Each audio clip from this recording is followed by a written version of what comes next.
we said, we'll do some free articles for you. We'll ghostwrite some free articles if you take a look at our P&L and you help us figure out, like, what do we do with this thing that we're building? And we get on a call and we show him the P&L and he goes, well, have you guys considered running this profitably? And we were like, no, we hadn't considered running it profitably. And that was such an insane moment where I realized how much I didn't know that I didn't know. You should build a hybrid agency. You should be partially services and partially digital products. It's more profitable. The other benefit, though, is when you launch digital products, what happens is a bunch of people buy them. 90% of them go, cool, this was great, thanks so much. 10% of them go, damn, this seems like a lot of work. Could I just hire your agency to do this for me? And then you create a little flywheel. So not only did you make your agency more profitable, you also made it more defensible. Before we start this video, I have one small favor to ask of you. If you've been enjoying the US tour so far and all the effort we put into making these videos as best as possible for you, please hit the subscribe button down below so we can help more people every single week. Thank you. Tell me about the 10x choice writers and ghostwriters have to make. The 10x choice. We use that language to say when you get to around 10 grand a month, you have a decision to make, which is basically, do you want to stay around where you're at and optimize for life, work-life balance as people call it, or do you want to scale to 100 grand a month? But you probably won't have much of a social life in the short term, because things are always harder and take longer and are more expensive than people think. That's just a great rule of thumb. Like anytime you do anything in life, assume it will take twice as long and will cost you twice as much. And when you're deciding what you want to do with your business or working for yourself, you can't have this expectation that it's all just going to happen tomorrow, and or your ignorance tax and how expensive it's going to be to pay down all of the things that you don't know about the thing that you're trying to do. It always takes longer and it is always more expensive than you think it's going to be. What was that for you? So what are the big highlights that you had to pay down yourself in ignorance tax? Well, okay. So this is something my previous co-founder, when I was building my ghostwriting agency, and we used to joke about this all the time. We built our ghostwriting agency from me and him in his apartment, just us sitting on the couch, from zero to $180,000 a month. We had 80 clients at any given time. We had eventually we grew it to a team of 20 plus writers, editors, salespeople, and we did all of that in 18 months. So there were stretches where I was hiring 2 full-time people every month, month after month for 10 months in a row. And the whole way up, me and my co-founder, we thought, which was a huge mistake, we thought we were building a Silicon Valley high growth tech company. And in reality, we were building a small business and a service company. On steroids. Yeah, we were just growing quickly and we just were really good at cold outreach and sales. And so we thought the name of the game was make top line revenue go up as fast as possible, screw every other metric, and literally, and the faster you grow, the more successful you will be. Now, if you asked me, Cole, can you define what success actually looks like at that time, I wouldn't be able to give you a clear definition. I just thought that's what startup founders did. They made top line revenue go up, and then at some point, someone was going to cut you a check, and then you were going to sell this thing, and then you could run off to Bali for 3 years and like get into marathon running or whatever you do when you sell a company. And that's literally me. Like we all know the stereotype, right? Okay, that's what I thought I was going to do. And in reality, the complete opposite happened, and we grew way too quickly. And I remember it was like the last 3 months we were running our agency, and we were so burned out. We just didn't ever pause, and we never took money off the table. Me and my co-founder paid ourselves like $8,000 a month. And then every other dollar we made, we reinvested into the business to hire the next 2 people because we had so much demand, and we just thought this is going to go on forever.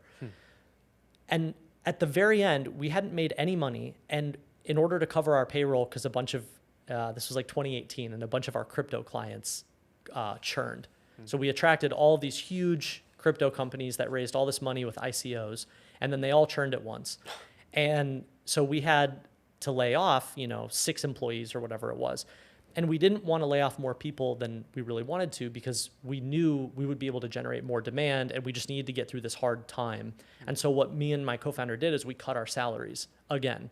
And so there was a point where we were the 2 lowest paid people in the entire agency, which just made us resent the business. And we weren't pulling cash off the table, and the business top line revenue was going up, but our net worths were, I mean, we both had like 10 grand to our name and that was it. And it wasn't increasing. And so we ended up talking to this client. He was one of our earliest clients and he had built and sold his agency. And we said, hey, can we do a trade with you again? He was working on a new business. And we said, we'll do some free articles for you. We'll ghostwrite some free articles if you take a look at our P&L and you help us figure out, like, what do we do with this thing that we're building? And we get on a call and we show him the P&L and he goes, well, have you guys considered running this profitably? And we were like, no, we hadn't considered running it profitably. What? And that was such an insane moment where I realized how much I didn't know that I didn't know. Because here this person was pointing out the most obvious thing in the world, which was, hey, you both would be a lot happier if you made 2 or 3 different decisions and just ran this more profitably, maybe with a smaller team, and stopped obsessing over top line revenue. And we both, me and my co-founder, just looked at each other and we were like, we did this all wrong. And we spent 3 years building this thing the wrong way.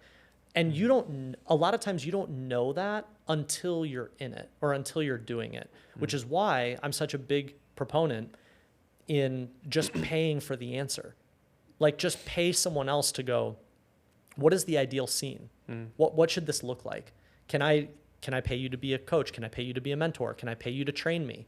And we do it too. Like me and Dickie signed up for this mastermind program 2 years ago. It's $68,000 and we've paid for it 2 years in a row. So we've invested whatever, 140 grand into our own education. That's a shit ton of money, but the return we've gotten on that is millions and millions and millions of dollars. And we got there in a fraction of the time. And so it's like, I'm not just saying, oh, other people should invest in their education, buy my course, right? I'm saying we do this too, and we see the return on it. And the first time I did that was buying a book for $20 or buying a walkthrough guide for $100. Or listen to a podcast and then going on from there and graduating up. One question I have on that agency is that 80 clients or 60 clients to 180K a month, that's just retainer base, I imagine. Yeah, they were each paying us like $3 to $5 grand a month. Would it not have made a little bit more sense to have some sort of like rev share performance based as well? So let's say, for instance, the 180K could stretch to 300 and then the team could come down. Because that's kind of like how we've done it. The reason I'm saying this is because I guess foresight, more employees. Yep. And then I took a step back to say, could we economize or maximize the LTV of each client, which was more like performance based on top of it? Yeah. So let's jam on rev share in a second. But if I could do this over, and this is now as I'm mentoring other ghostwriters who are scaling in agencies, this is what I tell them to do because I lived the bad version of this. What I would do is I would build an agency to around 3 to 5 people and maybe 5, 10, max like 15 clients.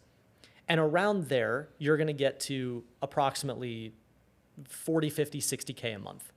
That is an amazing sweet spot. When our agency was there, we were essentially out of the work. Me and my co-founder were each making 20 grand a month. And I was working 3 hours a day because I just had to make sure that the team was going. That lasted about 2 weeks. And then we were like, let's keep growing, So I would deliberately pause there. Then when you get there, what I would do differently is I would then start launching digital products because and there's a couple interesting things here. One is services are linear. The more clients you get, the more people you need to hire, and both lines just follow each other. Digital products are not linear, and they have, in theory, unlimited upside. And for the most part, you don't have to hire anyone. And if you do, you're hiring one person for every 500 customers or whatever it is. Digital products are also 99% margin. So if you're at 50 grand a month running an agency, and then you go, well, what's the difference between 50 and 100 grand with services versus 50 and 100 grand, that extra 50 coming from digital products, it is way more profitable. So now I point out to ghostwriters and train them and go, you should build a hybrid agency. You should be partially services and partially digital products. It's more profitable. The other benefit, though, is when you launch digital products, what happens is a bunch of people buy them. 90% of them go, cool, this was great, thanks so much. 10% of them go, damn, this seems like a lot of work. Could I just hire your agency to do this for me?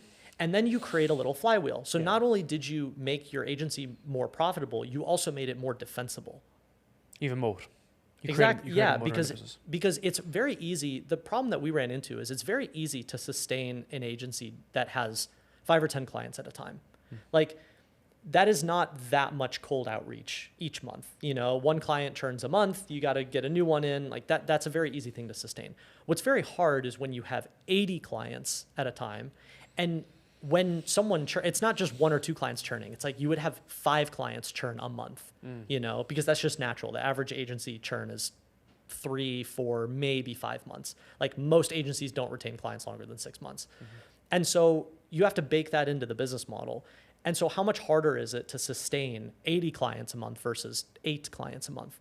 It just seems like a lot of bloat, right? Does that make sense? Yeah, totally. To go from 100K a month to 200K a month, 300K a month, it's just bureaucracy. You're going to have a HR department, you're dealing with all these issues, which you don't have on a product side, on a product suite. Now, those numbers for like the average person seem like wild, especially the common knowledge between writers is that like writers are broke, right? And if their writers are broke unless they're doing the right thing. And it's even the same with podcasts, right? I remember in the early days, I was interviewing a lot of the big agencies and they specifically told me that you can't make money from a podcast. And my thesis on that is it's not people can't make money, it's you can't make money. If you change how you do it, right, you can obviously do it. So what are some of the bigger opportunities for writers right now in 2024? Like, would you get people started on LinkedIn versus Twitter, building that audience, building that brand? The funny part about a question like this is there's so much opportunity that people can't wrap their heads around it. So I am such a big proponent in this idea that the more specific you are, the easier it is for you to dominate that specificity. Like, I'll give you a great example. A lot of people think I could make money ghostwriting for people on Twitter /X, whatever we're calling it now. Or I could make a bunch of money ghostwriting carousels for people on LinkedIn. Yes, that is true.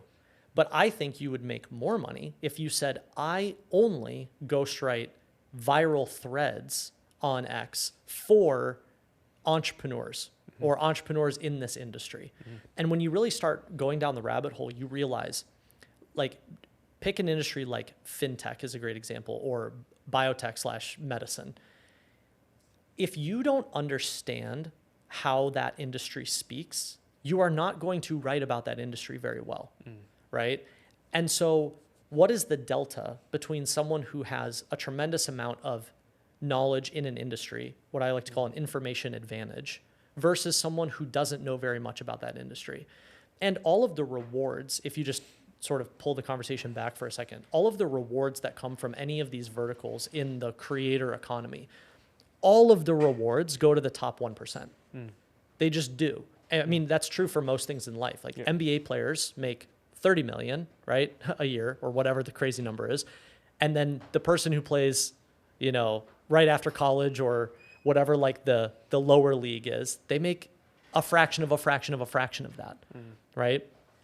And so the same is true for the creator economy. If you dominate a specific niche, you will be able to charge a premium. You will make a tremendous amount of money. Everyone else who doesn't do that is sitting here going, oh, it's so hard to make money as a writer. It's so hard to make money as a creator. Well, yeah, because you're not there. You're not at that level. And I think it's both like the pro and the con of the digital world is it is so easy to start, but it is an extremely difficult game to master. And so you see all these people playing the game and your expectation is, I take 2 steps, and why aren't I making 6 figures a year? Why aren't I making 7 figures a year? 6 figures a month. you know? And so, yeah, it doesn't help when you see the YouTubers be like, I make $1 million a month working 3 hours a day. First of all, no, you don't. No, you don't. You work 18 hours a day. And you make a fraction. Yeah. And like, that's what your company maybe does top line. Like, what's your take home cash? That is, I could go on a whole rant, but like, it drives me nuts. It drives me nuts how much people talk about business, but they round up everything, and they leave out the context. The context is what matters. Like, I don't care if your e-commerce company does $1 million a month. Tell me what your take home is. If your e-commerce does $1 million a month, but your take home is 10 grand a month, like, cool. Like, you won in one area and you really lost in another area. And I hate that they don't give you that context, because what happened, the reason that frustrates me is because that trains the next generation of entrepreneurs to set these unrealistic goals, not realizing that you're not getting the full picture, which I think is just a disservice to the next group of people trying to build something. Dude, I watched your podcast with Greg and Dickie on that, and that was the first time I'd heard that concept.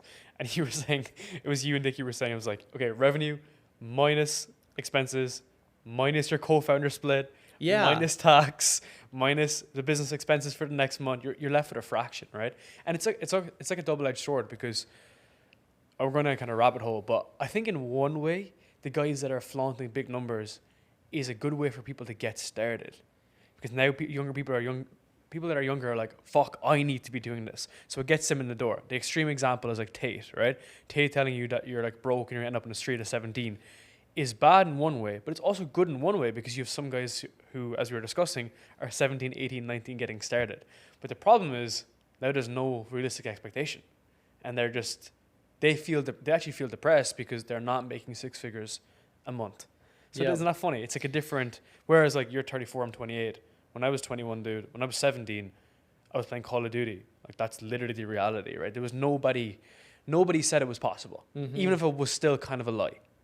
Whereas when it's a lie. Yeah. I mean, so I think a good metaphor is like bodybuilding. You know, why do most people start bodybuilding? Well, when I was, a senior in high school, and I didn't know I had celiac disease. I was undiagnosed. I was super skinny. I didn't have a pound of muscle on my body. It was just skin and bones. Fuck. And why did I want to get into bodybuilding, or why did I want to just go to the gym? Well, it would have been great to have a girlfriend, would have been great to feel like you were getting attention or something, build confidence. So I understand that in the beginning, you sort of need to dangle the shiny objects to get someone started, right?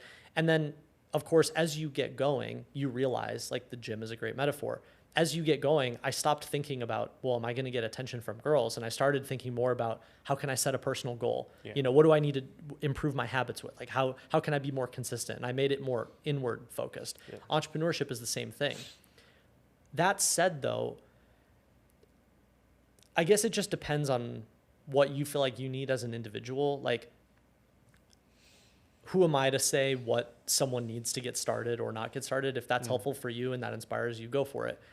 I just feel like there's a bit of a line where completely agree. It's like motivate, dangle the shiny object, but you're using terms in a very gray area. Yeah. And all of a sudden now people can't delineate between what's truth and what's not. Well, that's why they're trying to bring in like regulations and laws around agencies and around like info products specifically, which is around urgency, scarcity. If you don't have 5 slots left, don't fucking say it, And that's been coming in the UK. I think it's been coming in the US as well. So there is guardrails being put on for the right reason. For the right reason. Tell me about how to become a category of one in your niche. Such a rabbit hole. Did you read the book Category of One? Have you read that? So, no. There's a funny story with that book. Yeah. So at the time, I was working on what would later become Category Pirates, which was a paid newsletter all about category design and category creation. And I built it with 2 guys, Christopher Lockhead and Eddie Yoon. And at the time, Christopher was a client of mine at my agency. And for those who don't know, I mean, Christopher is like the OG category design guy and has worked with massive companies doing this. And Eddie, sort of the same in the Fortune 500, Fortune 100 world. And I was working with Christopher, and that book comes out, and he read it, and he, in not so many words, was furious by it and was like, this is such a poor representation of what creating and designing categories actually is, and the skill, and how do you do it. And that was, a lot of that was what inspired us to build Category Pirates. No way. Was because both of them, and then I sort of drank the Kool-Aid and became a disciple. They felt very strongly that category design was so important, and it's such a thoughtful methodology. And the people, no shade to the person who wrote that book, it's just the education that was out there around category design was a fraction of what actually went into it. And so we started Category Pirates, and in a year we built that to a top 5 paid newsletter on Substack.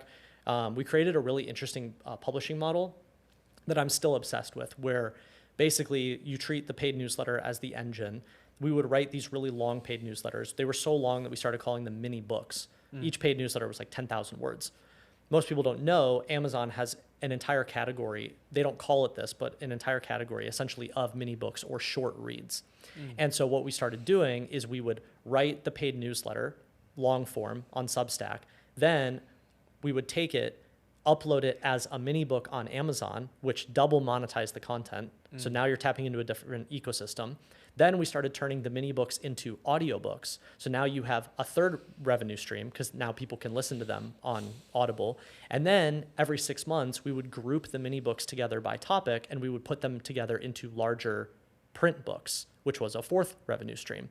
So in a year, I mean, we built this publishing company to multiple 6 figures in revenue and completely dominated the category design education world. And we monetized the same content 4 different ways.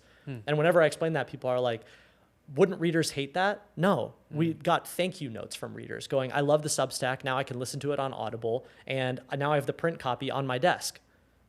Dude. And more, if the top writers on Substack all did that, they would all double what they're making.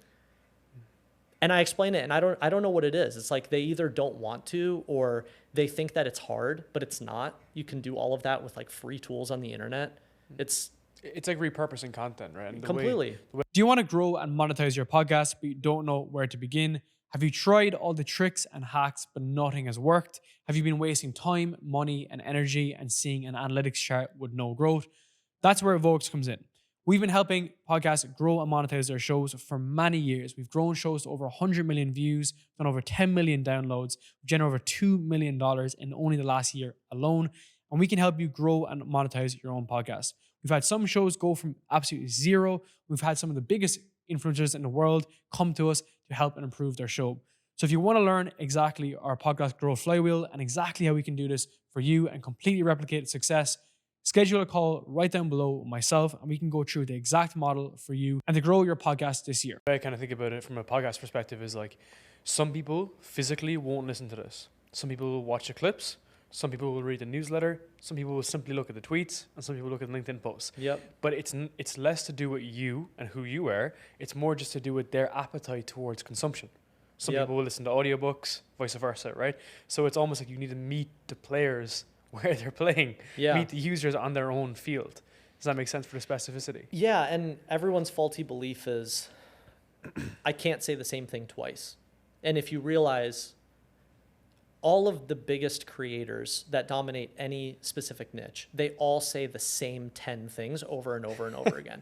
And like that's, again, going back to the conversation of paying down ignorance tax. So much of this you don't understand day one. And even if I explain it to you day one, it's not going to click. And that's okay. A lot of times these things get crystallized as you take steps. But one of my favorite examples is Ryan Holiday. Like, Ryan Holiday is the epitome of category of one. He doesn't talk about anything other than stoicism. And every day I write Medium articles about stoicism. I write Twitter threads about stoicism. I make YouTube videos about stoicism. And how many times has he said Marcus Aurelius's, 10 takeaways of stoicism or whatever, right? Like, all of his success can be boiled down to the fact that he got hyper specific. He repeated the same 10 big ideas that were resonating with people over and over and over again. And he just kept doing it for a decade. And now every time he comes out with a stoicism book, right, he becomes a bestseller. And like that, the game is really that simple. The challenge that people have is they think that in order to be successful or in order to be great, that they can or should pick multiple things. And in reality, you can't get great at multiple things.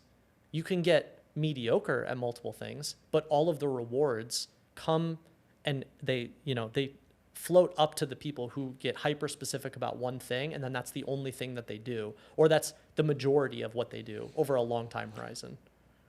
So I heard you mention to Ali Abdal people calling themselves like the guy in their niche, but you were saying that was a bad thing. So how is that different from the stoicism example of Ryan Holiday? Yeah, so this is a really important distinction, and this is where whenever I see other people, like it's cool. I notice more creators now and more writers now are implementing some of these category design strategies. They just haven't done their homework, and it's almost like it's like you've picked up a lightsaber, but you don't know how to use it. You're just flinging it around all over the place. So I'm like, okay, so let's slow down. Let's do some practice swings. When you call yourself category guy, I am the category guy, you are mistaking the point of being a category leader or creating a category. Ryan Holiday doesn't say, I'm the stoicism guy. Ryan Holiday says, I'm going to talk about stoicism. So he's evangelizing the topic. He's not evangelizing himself. And so when people say, I am this guy or I am this gal or whatever it is, they think that the point is for them to create a category for like themselves, like they are the category. You are not the category. The topic is the category. And if you are the person evangelizing that topic, people inherently see you as the leader. Like I don't say I'm the digital writing guy. I just say I'm going to talk about digital writing all day, every day.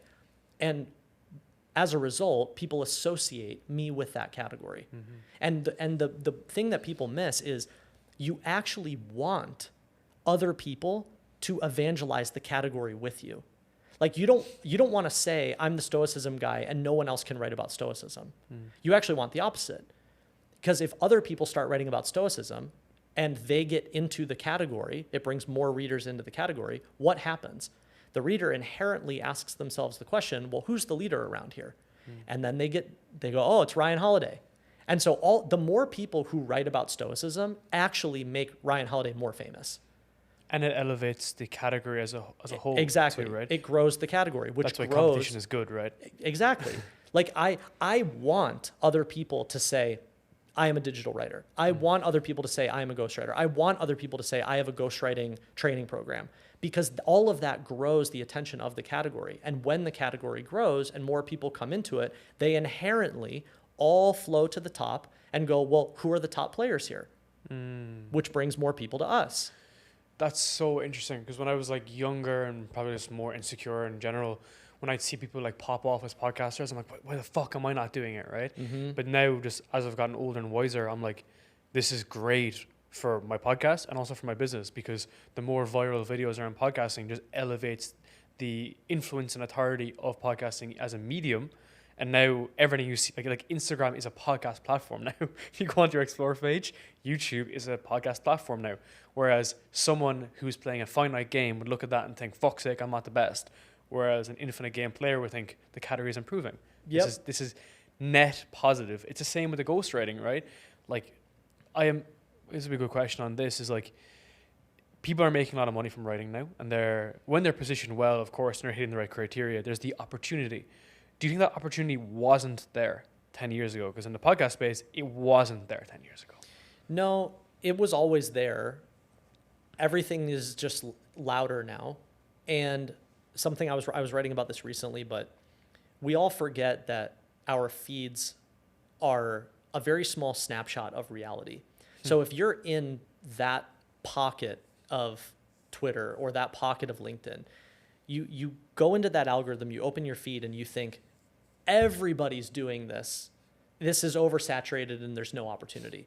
In reality, you just flipped through 30 posts right? That is a fraction of a fraction of a fraction of a fraction of the amount of content on that platform. And so you're getting a skewed perspective. You think something is oversaturated, and in reality, less than 1% of 1% of people are doing it. The other thing is I started ghostwriting in 2016. So we're coming up on almost a decade ago. And back then, I remember when I was starting to ghostwrite, I had a bunch of people tell me, ghostwriting has a really bad connotation to that word. If you're a ghostwriter, it sounds like you're doing something that you shouldn't be doing. And there was a big stigma around hiring a ghostwriter. And I remember just thinking, maybe, but we have so much demand for our agency that I just think this is going to keep growing. And now, it is 10 times or 100 times more popular for someone to say, oh, I'm getting into ghostwriting. Like, so many more people are saying, yeah, you can make money as a ghostwriter. But a lot of times the advantage, you come from the finance world, so you understand this, right? The opportunity is always when you buy the company before everyone understands it, right? And the same is true for skills. Like, the reason why ghostwriting was so lucrative for me was because I bought the company before anyone else thought it was a good idea. And I acquired the skill and I started doing it. And anyone else who did that at that time probably would have seen similar results. I still think that the same is true today, though. Everyone's like, oh, it's 10 years later, it's oversaturated. I don't think so. I think AI is going to reduce the barrier to entry for all of these platforms. It's going to make it 10 times easier for very mediocre writers to be able to produce reasonably high quality content. And the thing that everyone misses is every business is going to need someone to understand how to leverage all of those tools. So it's not going to destroy writers. It's not going to kill the idea of having a career as a writer. It is going to create 10 times more writers. And then the question becomes how to become differentiated and add in that extra element of your own personalization and whatnot. We can get to the AI part, and that's very interesting. I think what's most unique about your scenario is just the time you've played in the game. Like, what's kept you in the game, highs, lows, agencies coming in and out, building the digital products, but the underlying asset, like you've been there for 10 years. What's kept you like in that game, and why do you think most people don't stick beyond 6 months to doing something like this before they just completely give up and go sideways? I mean, that's a hard one because each person's reason for starting or stopping is their own. I can only speak for myself. One, I just love writing. I'm obsessed with it. It's the only thing I've ever wanted to do. I was never good in school. I played sports growing up, but I got injured. At one point, I thought I wanted to play video games professionally because I played World of Warcraft as a pro gamer in high school, and bodybuilding. Like, I thought maybe I would want to compete, but then I got injured. Like, I've had other interests, but writing was always the only thing that, like, at the end of the day, that's what I really wanted to do. And I love it because it's an infinite game that I can play until I'm dead. You can't lift weights until you're dead usually. Like, there are tipping points. You can't be a professional athlete for 30 years. Most people aren't even CEOs of companies after their 60s or 70s, right? Like, at a certain point you go, I'm done. But a lot of writers produce some of their greatest work like right before their deathbed. They're writing till they're 80, till they're 90. And I love that idea where my time horizon doesn't have to be 5 years like a professional athlete. It can be 50, 60, 70, 80 years. I also think too, it depends on what your motivation is. Like, there's nothing wrong with wanting to make money on the internet. I've wanted to make money on the internet. I wanted to build a life for myself. And I also wanted to learn these skills. I think they're universal and really great skills to have. But my ultimate goal is not to just build internet businesses and go on podcasts and talk about making money on the internet. Like, I love it, right? Yeah. But that is not my ultimate goal. My ultimate goal is, how can I be the greatest writer of my generation? And fundamentally, in order to do that, you can't just write nonfiction books about how to make money on the internet, right? I think you need to acquire all of the skills. I want to write sci-fi books. I want to write nonfiction books. I want to write hardcore literature. I want to write poetry. I want to show the breadth of what a skill set can do. And I treat making money on the internet as the engine that allows me to do that on my own terms. It's a vessel. It's a vessel, and it's what gives me the energy, literally and metaphorically. It gives me the energy so that I don't have to play the game of, well, now I need a book deal and my publisher's telling me what I can and shouldn't write. And they say in order to sell copies, you have to position yourself this way. I don't care about any of that. Oh man, there's so many questions here. It's actually fucking wild. Okay. Do you think traditional Yes. books, Yes. do you think that's a scam? Yes. Why is it a scam? So the metaphor I like to use is equate it to raising money as a startup. I know all about it. It's Okay. a fucking scam. Okay. So here's the thing. So there are certain types of businesses where you need venture capital, right? Sure, absolutely. You can't build Uber without venture capital. Yeah. I understand that. But the vast majority of entrepreneurs are not building Uber, and they are not trying to build Uber. Even SaaS companies, even micro SaaS and stuff. Yeah, like that. and my micro SaaS especially. Like, if you raise 10 million bucks, that means that your measure for success is this thing better get acquired for 100 million minimum, right? Or this thing better grow to $1 billion and go public. Every time you raise money, your chances of success do not go up; they go down. It becomes harder. The goalpost keeps moving, right? Whereas if you built a company, and okay, fine, you need a little bit of starter capital. You ask some friends, maybe they throw in 100 grand, but like that's all that you raise. That's all that you do. Well, that is a much easier bar to meet. And you would rather, this is the part that I think is hilarious, is that you would rather have a micro SaaS company that does 3 million a year, that pays you, whatever, 100 grand a month, then you pay yourself 100 grand a year salary, but try and play I'm going to have a 9-figure exit game over the course of 8 years, 9 years, 10 years. It's a finite game. And it's just so much harder. And I think, again, like I made all these mistakes too, building my agency, thinking that was the game. But I think in hindsight, it's funny that I thought, oh, I need this big exit when I didn't even know what it felt like to make 40 grand a month. Like people think they need $100 million.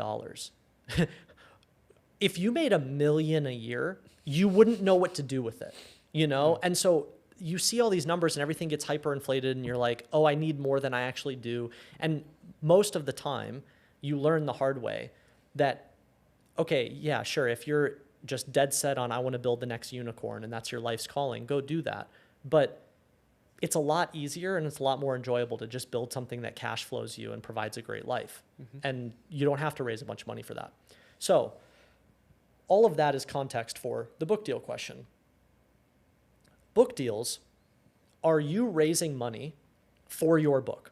Your book is the product, and the book deal is an advance, AKA an investment for your product. Okay, so the expectation is the publisher gives you 20 grand. And what's funny is they're actually not giving you the 20 grand to live on. That 20 grand isn't actually supposed to go into your pocket. The 20 grand is supposed to be used to create the product, which, okay, maybe buys you some time to write the book, and or marketing the book. And most writers don't realize that when you sign a book deal, the average royalty that you're getting on that book is around 10%, 12%, maybe 15%, depending on what you negotiate. So let's say it in the inverse. A publisher just invested 20 grand into your business, which is your book, and they just took 85% ownership.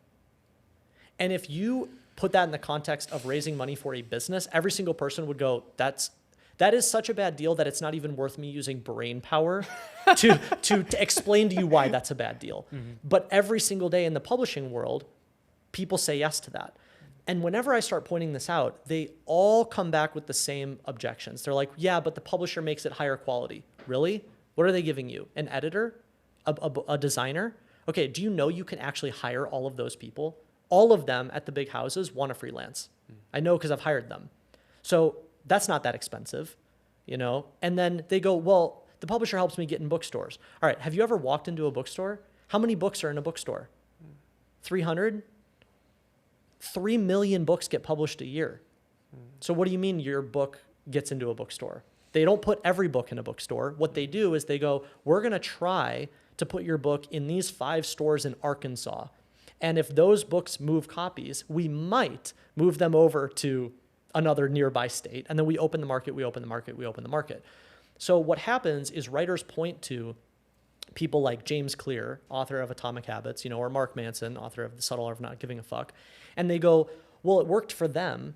And that's sort of the equivalent of pointing to someone who just won the lottery and saying, I'm going to take financial advice from that person, which makes absolutely no sense. Mm-hmm. And I feel so strongly about this because I cannot stand the cognitive dissonance of, I want to make money from my writing, but I don't want to make business-minded decisions. Mm.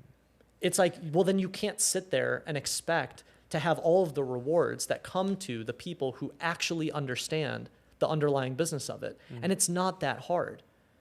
And there's 2 sides there I think I want to kind of really dig into is the fact that the marketing and like broadscape marketing, right? If you're a writer and you have an audience and you've built the audience because you know what they want and what they need, you can market to them. Does that make sense? Through your book, because these are the lessons you pull out. Let's say Dan Cole, for example. I've read his book. The lessons that are in the book are all on Twitter. Exactly. Right? Because he was able to market his own book because he knew what his ICP basically needed and wanted, right? And the reason I'm saying this is because I spoke with a book publisher quite recently in the UK, and to your point, it was the review process, the design process. I already have designers and I can get a reviewer on fucking Upwork, right? Mm-hmm. And the big question that I had was marketing. I was like, what are you physically going to do as part of a book funnel, which I want to ask you on too, to promote this book if I was to do this? And they said, we don't do that. We don't do the marketing. And I was like, so me who's built a relatively decent sized audience, not really huge, but just an audience, has an email list and so on, who's spent those years doing the marketing, they're not going to do the marketing. So I was like, what am I actually getting? Which is the reviewer who's just a basic copywriter that's going to review it. So I spoke with my friend Will Brown as a result, who's wrote a book called How to 10 Million, self-published. He was selling on average the same amount of copies as Hormozy when he released a book, just like per day or whatever it was per week. And I asked him about the exact same thing. And he was like, dude, it's just marketing 101. He was like, I marketed in my book the same way I market my courses because I understand marketing. Exactly. Right. So the whole thesis behind the traditional book publisher was just torn down because when you're someone who can market, you do the fucking marketing for yourself. Yep. Which is interesting, right? So a couple things to unpack there. Do you want to know how we book the most amazing guests on our podcast like you're seeing today? I've created a full template and guide and every single script that I've ever used to get the best guests in the world, and I've put everything together in a simple step-by-step process. If you click the link down below, I'll give you the exact guide to book any guests on your podcast, and I have a full guest management system for you to manage every single guest. If you want to see the process behind booking guests like Justin Waller, Luke Belmar, Sterling Cooper, and every guest in the online business space, click the link down below and you'll get the full guide for free. Thank you. Back there. So one, if you want some signal, Hormozy didn't take a book deal. Yeah. And I think he's one of the most articulate and smart business people on the internet today. And so I pay a lot of attention to what he does, what other people that I respect do. And that's all the signal you need. Like, he could have gotten a $3 million book advance. He didn't. He didn't take that. Why didn't he do that? Well, if you do the math on his books now, his books have made him probably over $10, $20 million at this point. So this is the part that writers, like, you have to put on your entrepreneurial hat for a second. If a publisher is going to give you $100,000, the only reason they're giving you $100,000 is because they think that they're going to make at least $1 million off of it. And so you have to ask yourself the question, if the publisher is going to give me $100,000, that's because they think that there's 10x plus upside. Why wouldn't I just take that bet on myself? And it's like, it almost doesn't matter how big the advance is if you play out the math over a long enough time horizon, and it doesn't even have to be that long. 5 years, 10 years, 15 years. You will almost always make more when you own the book. No one thinks about that though. No one thinks about beyond 6 months. But this is why, and I can't wait. Like, I'm planting all the seeds when I do podcasts and stuff now, but I promise you 10 years from now, I'm just going to, every month, I'm going to drop screenshots of my book library, and it's all going to be self-published. And I'm going to be like, I'm making your massive advance that you get once every 5 years, every month. Question for you on this though. So you speak a lot about royalties and what you make on the front end of the book. But have you considered like the book funnel on the back end within the ecosystem? So you have the books about how to write online, how to get started with ghostwriting, but that feeding into Ship 30 for 30, that feeding into your high ticket program. Like, do you think about the book in terms of that book funnel, which is kind of how I was thinking about it, versus the royalties on the front end? Yeah. So a painful realization, and this is coming from I studied creative writing in college. I studied literature. I really love the art of writing. So it pains me to say this, but the most effective way to monetize your talents as a writer is not books. Like, books as a business model suck. Because if you think about it, you're price capped. How much can you charge for a book? $20, $30, maybe $50 for a hardcover or something. So you're price capped. You can't charge more than that. It's a one-off purchase. You have no recurring revenue. Most people only buy a book once. Maybe they buy it twice because they gift it to a friend or something, right? And so if you have domain expertise, we'll just talk nonfiction for a second. If you have domain expertise and you really know how to do something, the least effective way to monetize that would be to write a book about it. You could take, though, the same exact content and drip it out into a paid newsletter and all of a sudden charge $200 a year. Or you could take the same exact content, put it into a bunch of modules, record videos of you talking through all of the content, and charge $300 for a video course, right? Or you could take all the same content and put it into an experience and charge $800 for a cohort-based course. So, and the beauty here is you can actually do all of it. Yeah. Like, I wrote the book, The Art and Business of Online Writing. We then took that book and basically duplicated a lot of the frameworks into a paid newsletter called Write with AI, where we said, here's the framework. Now we're going to give you a ChatGPT prompt to automate it. Then we took a lot of those same frameworks, and that became the foundation of the curriculum in Ship 30. And so you can monetize the same ideas 10 different ways. That's actually the point. That's the whole point of the game, right? Most people don't have a gazillion ideas. They have like 5 or 10 really important ideas, and then you just find all the ways to talk about those 10 ideas and monetize them as many ways as possible, right? And so, yeah, books can fit into that ecosystem. A lot of times in nonfiction, you're really just writing a book for credibility, and you don't need a traditional publisher to do that. Like, I self-published The Art and Business of Online Writing, and I got all of the same benefits of having a book and having that credibility without giving a publisher 85%. And that book, by the way, makes me like $5 to $10 grand a month, every month on autopilot. And that's actually scaling up, right? Because it's becoming more influential. Yeah. The book as time has come on, it's just actually got more of an impact. That's what's interesting. Yeah, right? It sells more now than it did in 2020 when I published it. So that's a good question on that. It's a good point. Is like, is that your influence and authority growing, and the category growing? Yes. And that's contributing to more sales. It's the category growing, but it's also just, you want to know what the marketing strategy is for your book, you talk about it a lot. Like, everyone thinks there's some secret button on the keyboard where you go, I launch a book and I press this button and that's the marketing strategy. No. And really, it's like, what was Dan Koh's marketing strategy? Well, he made 500 YouTube videos, and then he took the best ideas and he put it into a book, and then he talked about his book in all of the future YouTube videos, or like in the link in the description or whatever. What did Hormozy do? Hormozy created a bunch of content. He took a lot of the ideas, he put it into a book, and now every time he records a long form, the book is sitting on the desk in front of him. And that is the whole game. And I think writers have this miraculous ability of talking themselves out of doing the work. They always want to look for, well, what is the strategy? What's the next thing I can do? And in reality, the most effective thing you can do is literally just talk about that same idea more.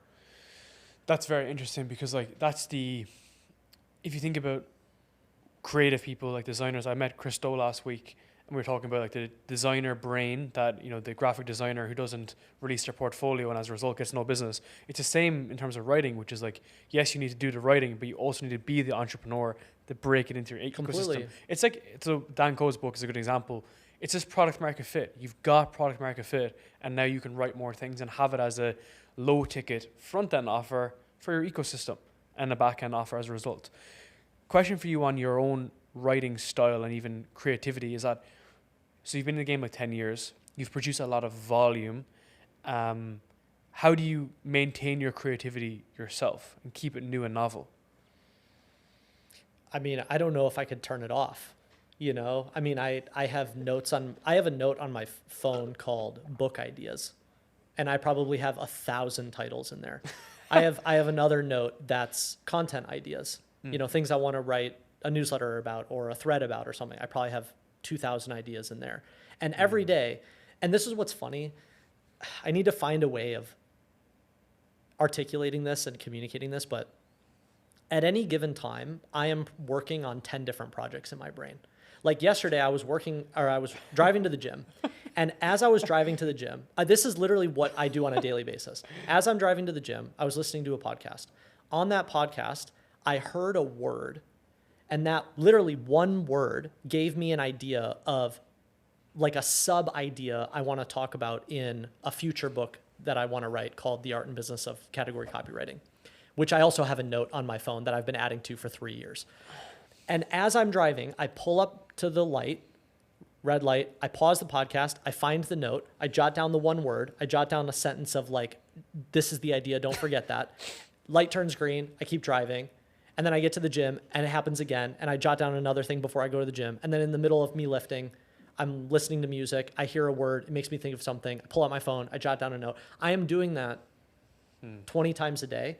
And what's happening is I have just different notes. And by the way, for everyone listening, this is not organized at all. Don't ask me for the perfect Notion dashboard. I mean, these are like disaster looking notes. It's a good way to frame your content system and content pillars, though, to get in new ideas. Yeah. Get in new filters, right? To filter in new ideas. Totally. And something that I've been experimenting with over the past couple of years is I will have a larger idea that I'm thinking through, and I'll create a note for it on my phone. And every time I see something, or every time I see an example or something that I want to reference, I just jot it down in that note.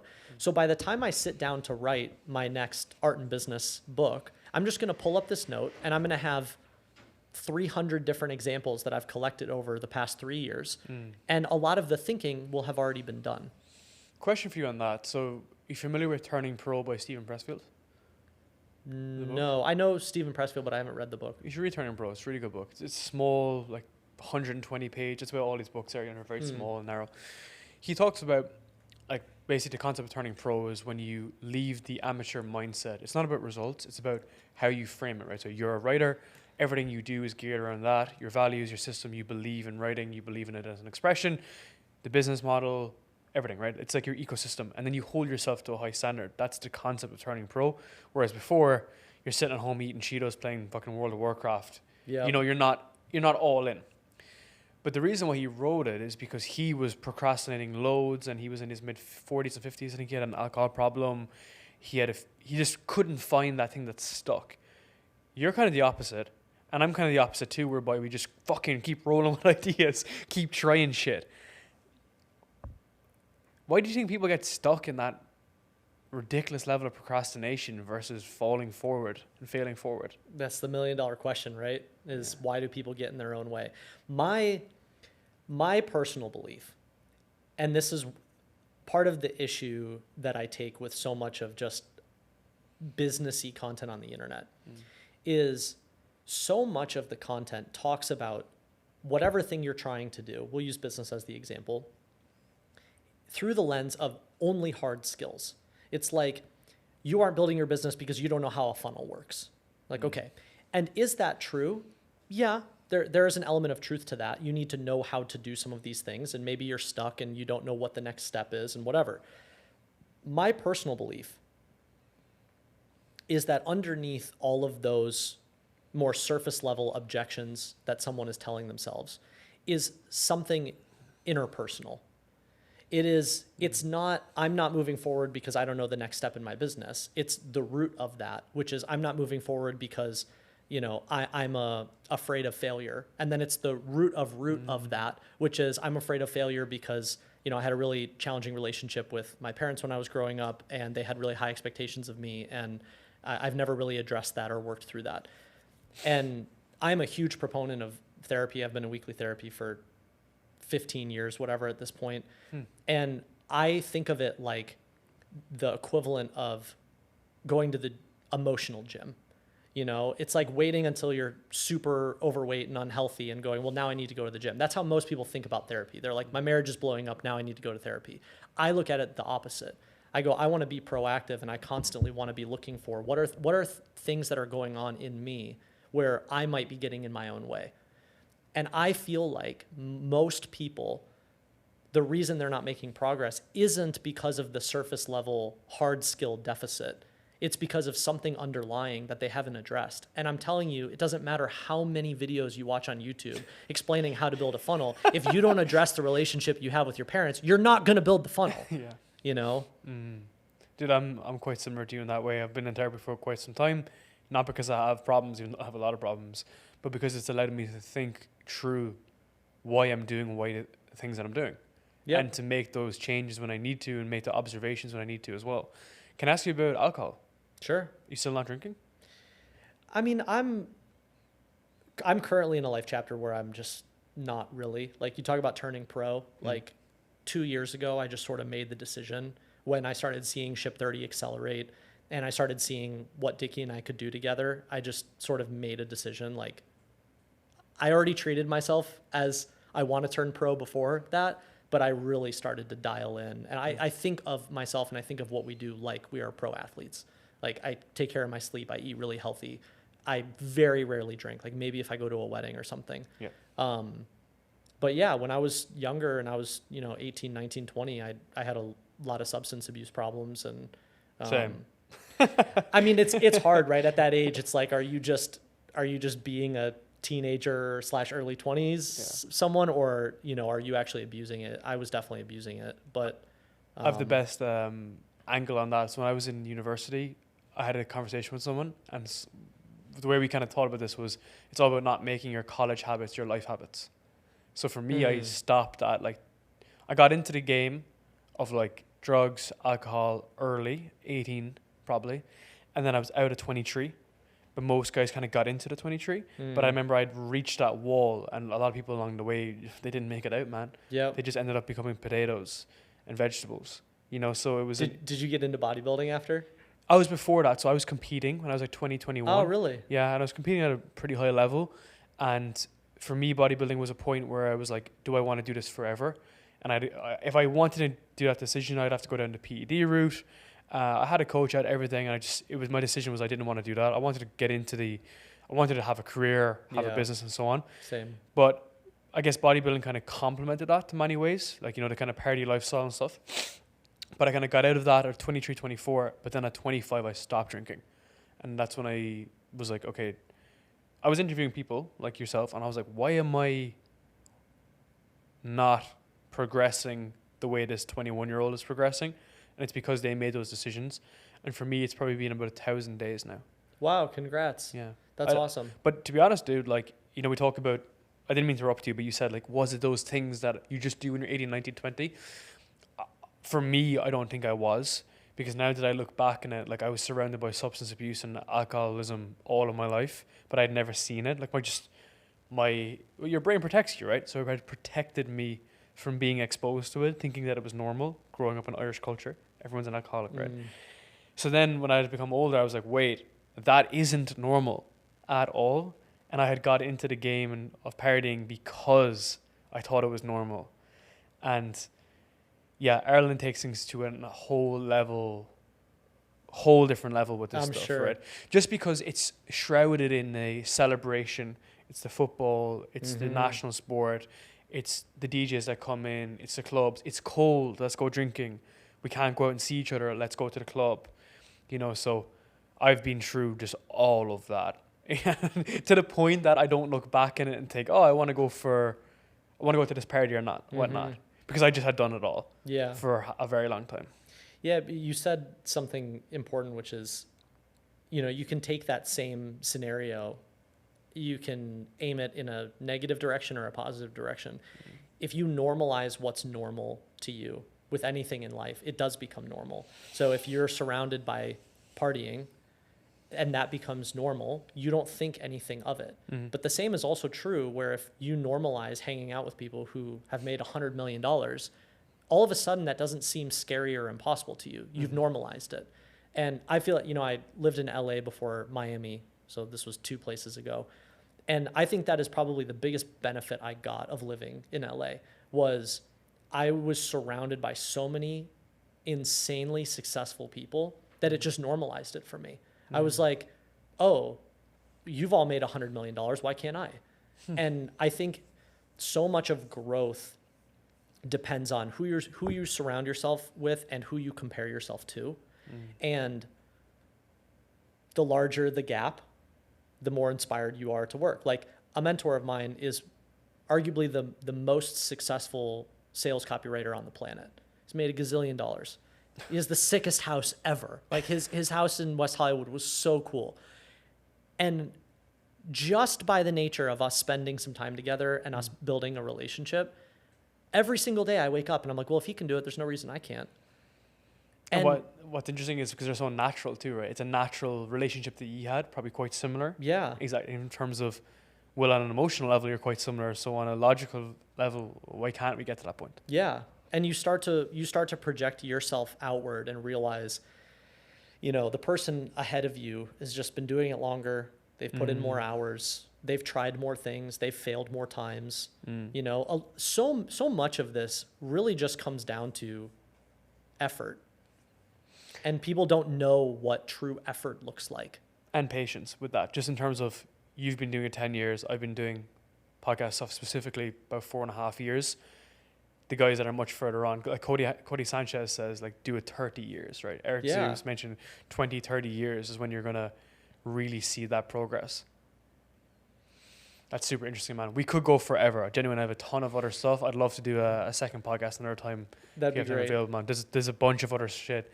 But I want to say a big thank you, man. Hope you enjoyed the session too. No, this was awesome. I'm glad we could make it happen. I just moved here to Scottsdale, and it's really interesting. There's a whole pocket of entrepreneurs here that I don't think most people know about. I didn't know, but it's really cool. I'm starting to get tapped in here, which is nice. It seems to be just growing more and more. Even the Uber that I was coming in, like the guy was like, yeah, it's in North Scottsdale. There's just a ton of like wealthy people after blowing in from LA and different parts of America. But honestly, man, this is my favorite city in all of America. Yeah? Genuinely. Yeah. Real quick, what do you like about it?